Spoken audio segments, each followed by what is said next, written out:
Seja bem-vindo ao podcast Conexões de Esperança. Este áudio é reprodução de leituras e reflexões diárias matinais de textos de Ellen White, feitas pelo pastor Carlos Alvarenga por videoconferência, através do aplicativo Zoom e transmitidas ao vivo pelo canal Conexões de Esperança no YouTube. Nosso desejo é que sua experiência com Deus seja enriquecida com o que você vai ouvir a seguir.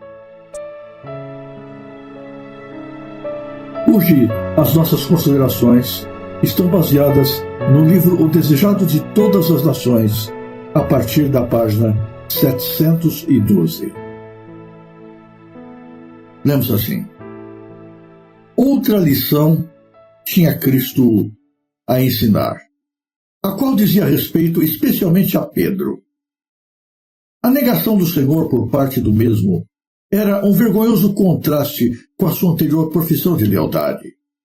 Ele desonrara Cristo e incorrera na desconfiança dos irmãos.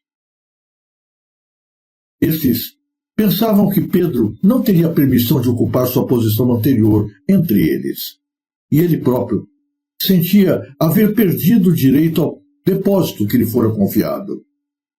Antes de ser chamado a retomar sua obra apostólica, devia dar perante todos eles testemunho de seu arrependimento. Sem isso, seu pecado, embora dele se houvesse arrependido, poderia destruir-lhe a influência como ministro de Cristo. O Salvador deu-lhe oportunidade de reconquistar a confiança dos irmãos e, tanto quanto possível, afastar a mancha que trouxera sobre o Evangelho.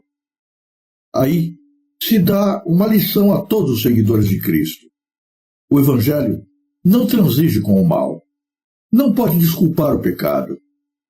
Os pecados secretos devem, em segredo, ser confessados a Deus, mas o pecado público requer pública confissão.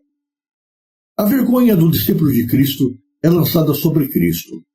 Faz com que Satanás triunfe e tropecem as almas vacilantes. Dando provas de arrependimento, deve o discípulo remover a injúria, tanto quanto esteja ao seu alcance. Enquanto Cristo e os discípulos comiam, à beira-mar, perguntou o Salvador a Pedro, referindo-se a seus irmãos: Simão, filho de Jonas, amas-me mais do que estes? Pedro declarara: ainda que todos se escandalizem em ti, eu nunca me escandalizarei. Agora, porém, ele se deu mais verdadeira estimação. Sim, Senhor, tu sabes que te amo, disse. Nenhuma veemente afirmação de que seu amor é maior que o dos irmãos. Apela para aquele que lê todos os motivos do coração, a fim de que julgue a sua sinceridade. Tu sabes que te amo.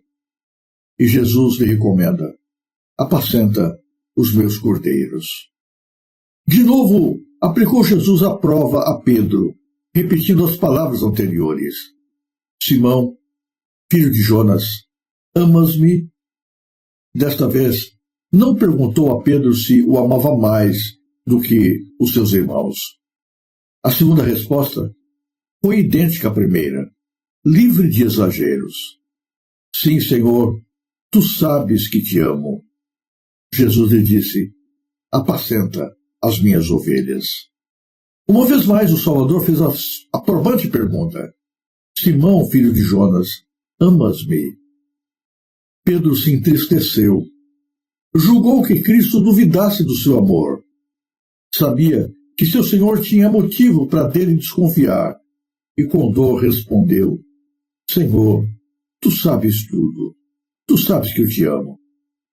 Outra vez, Jesus lhe disse: apacenta as minhas ovelhas. 3 vezes negara Pedro abertamente o Senhor. E 3 vezes tirou Jesus dele a certeza de seu amor e lealdade, insistindo naquela penetrante pergunta, seta aguda ao seu ferido coração. Jesus revelou perante os discípulos reunidos a profundeza do arrependimento de Pedro e mostrou quão completamente humilhado se achava o discípulo outrora jactancioso. Pedro era naturalmente ousado e impulsivo, e Satanás se aproveitara dessas características para o derrotar. As incisivas, penetrantes perguntas do Senhor não provocaram réplica ousada, presunçosa. E em virtude de sua humilhação e arrependimento, Pedro estava mais bem preparado do que nunca para agir como pastor junto ao rebanho.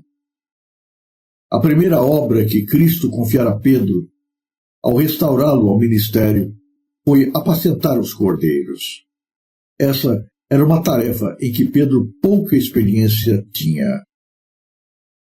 Requeria grande cuidado e ternura, muita paciência e perseverança. Até então, Pedro não estava apto para fazer isso, nem mesmo para compreender a importância desse trabalho. Mas esta obra foi a obra que Cristo então o chamou. Para isso, o preparara sua própria experiência de sofrimento e arrependimento. Antes da sua queda, Pedro estava sempre falando desavisadamente, levado pelo impulso do momento, sempre pronto a corrigir os outros. Exprimia os próprios pensamentos antes de ter ideia clara a respeito de si mesmo ou do que ia dizer. O Pedro convertido, porém, era bem diverso. Conservava o antigo fervor, mas a graça de Cristo lhe regulava o zelo. Não mais era impetuoso, confiante em si mesmo, presumido, mas calmo, dominado e dócil. Podia, então, alimentar tanto os cordeiros como as ovelhas do rebanho de Cristo. A maneira de o Salvador proceder para com Pedro encerrava uma lição para ele e para seus irmãos. Ensinava-lhes a tratar o transgressor com paciência, com simpatia e amor pleno de perdão. Embora Pedro houvesse negado a seu Senhor, o amor que ele lhe tinha nunca esmoreceu. Amor assim deve o subpastor sentir pelas ovelhas e pelos cordeiros confiados ao seu cuidado. Lembrando sua própria fraqueza e fracasso, Pedro devia tratar com o rebanho tão ternamente como o fizera Cristo com ele. A pergunta dirigida a Pedro por Cristo era significativa. Ele mencionou apenas uma condição de discipulado e serviço. Amas-me, disse ele.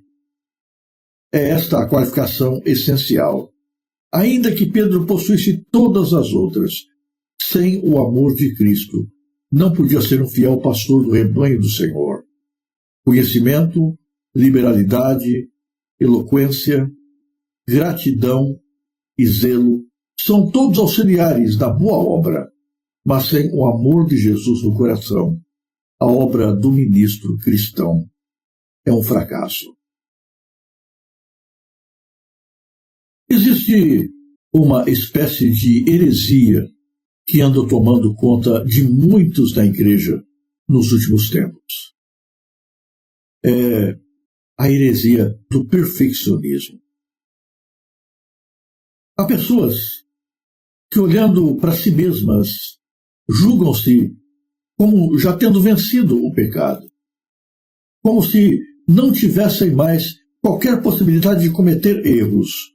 São autoconfiantes, jactanciosas, arrogam-se ao direito de dizerem que já atingiram um patamar de perfeição.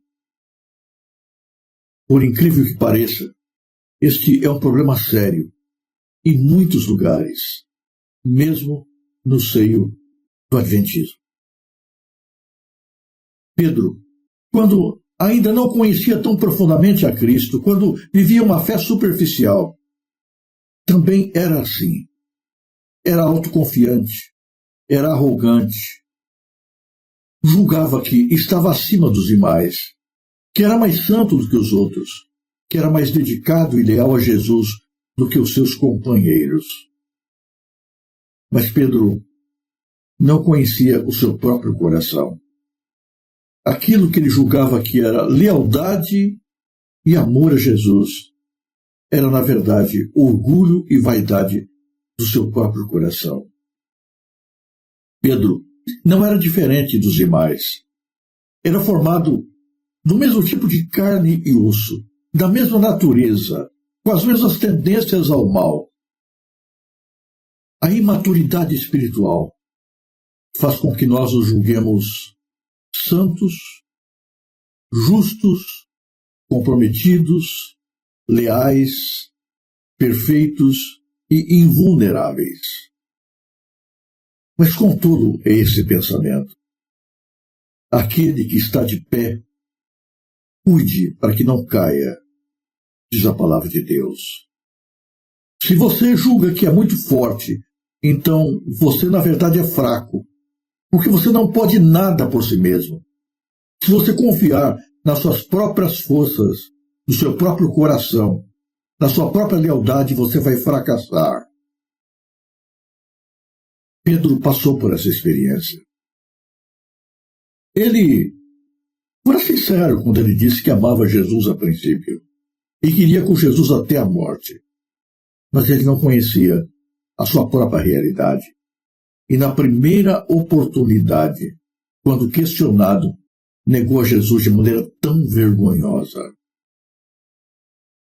Depois da traição de Cristo, tudo que restou foi vergonha, incerteza, insegurança e reconhecimento de que ele falhara fragorosamente. Agora, depois de Cristo aparecer para os discípulos ali junto ao mar da Galileia, depois de Cristo reafirmar diante deles o chamado, Jesus precisava restaurar a Pedro. E Jesus faz isso na mais preciosa refeição junto à praia, comendo o pão que Jesus havia acabado de assar e o peixe que estava sobre a brasa. Na presença de todos, Jesus dirige-se ao seu discípulo querido e faz uma pergunta bem simples. Pedro, você me ama? Era uma pergunta óbvia demais. É claro que Pedro amava Jesus. Por isso Pedro estava ali. Mas Jesus não diz simplesmente, Pedro, você me ama. Ele acrescenta, você me ama mais do que os demais. Pedro, pensa um pouquinho e diz com humildade, sim, Senhor, o Senhor sabe que eu te amo. Já não diz mais com toda a arrogância do seu coração. Já não se coloca acima dos demais. Ele reconhece a sua fraqueza, a sua condição, a sua realidade, as suas circunstâncias. Diante da resposta de Pedro, Jesus diz, Pedro, se você me ama, apacenta os meus cordeirinhos. Jesus insiste, Pedro, você me ama de verdade? Pedro fica preocupado e responde, Senhor, o Senhor sabe tudo. O Senhor sabe o que vai dentro do meu coração. Eu não posso esconder nada de ti. Eu não posso enganar o Senhor. O Senhor sabe que eu te amo.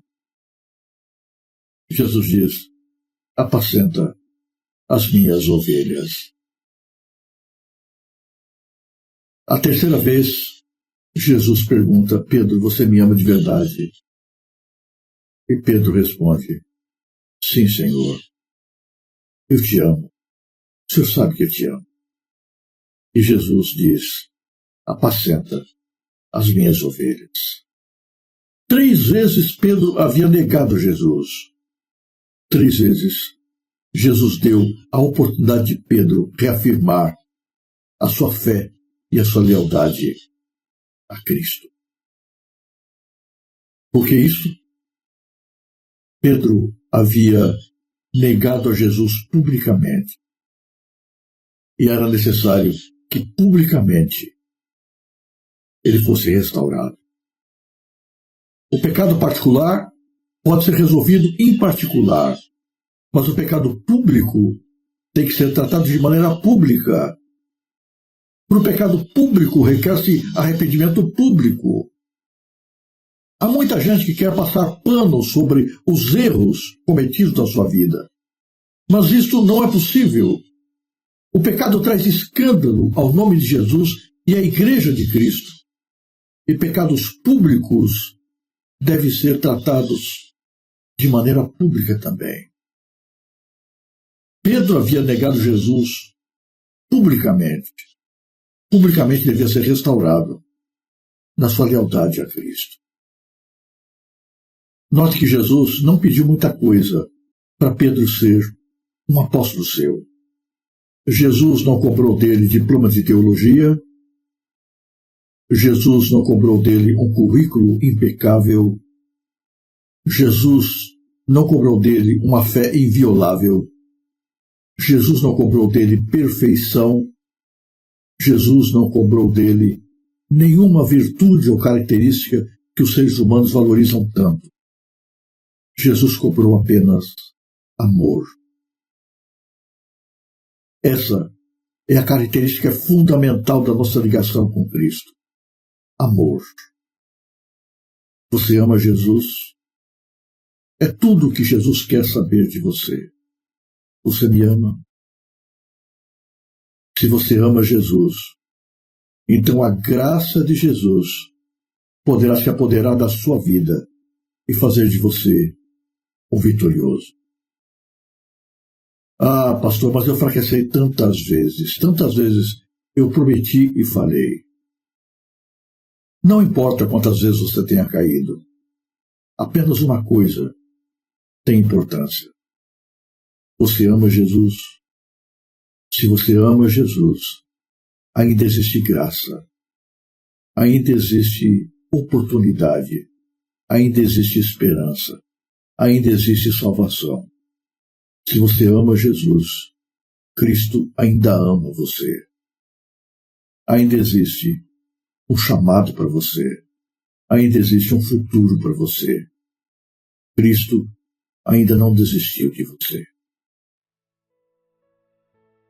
Eu não sei que circunstâncias você vive nesse dia, mas a pergunta que Jesus dirige para você é a mesma que fez a Pedro. Você me ama?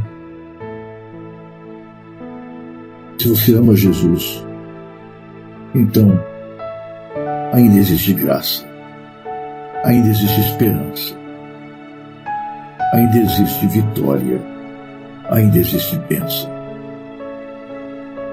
Que o amor de Cristo encha o seu coração no dia de hoje e torne você vitorioso em nome de Jesus Cristo.